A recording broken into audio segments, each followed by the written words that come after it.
ગમે તેમ કરીને મૂર્તિ ચોરી કરવી પડશે, નહીં તો સરકારે મૂર્તિ પર રાખેલું 50 લાખનું ઇનામ બીજા કોઈ લઈ જશે. 50 લાખનું ઇનામ?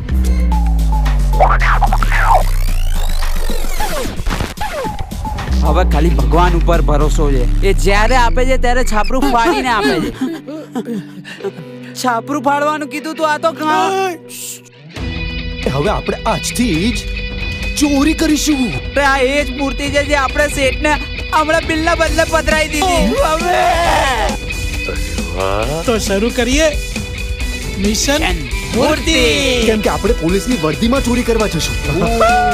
તું બનજે હવાલદાર અને હું બનીશ ઇન્સ્પેક્ટર.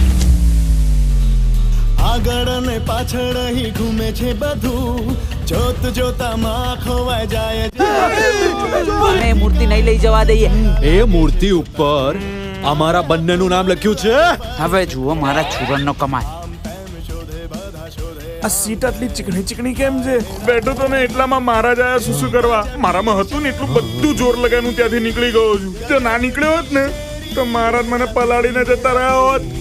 સારું કર્યું, મહારાજને પ્રેશર નહોતું એ આવ્યું. તું ખોટું ખોટું ઇમેજિન ના કર. મને લાગે છે યાર આ તોપ છે ને નકલી છે. અસલી હોત ને હા.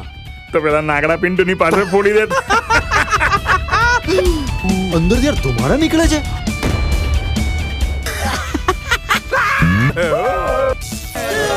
ए राजू, मुर्गी बनी गई. બતા. मैं नहीं दिखाऊंगा. दिखा दे. टेंटन.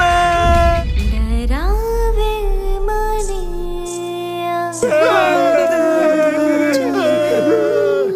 जी सजनी राखी. તેલ લેવા ગઈ મૂર્તિ. એક લાસ્ટ કોશિશ કરી લઈએ. શું ખબર હવે આપણી કિસ્મત ખુલવાની હોય.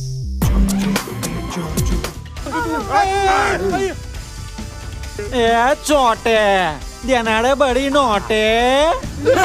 આ શું કરે છે? બે તેલ રેડું છું તેલ. એ, તેલ કેમ રેડે છે?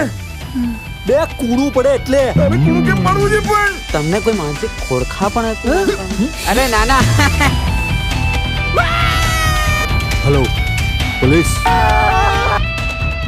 એ ગડોડી જા, આ તોપ છે. અરે બોસ, જે કદી નથી વાપર્યું એ આજે વાપરો. અરે અક્કલ.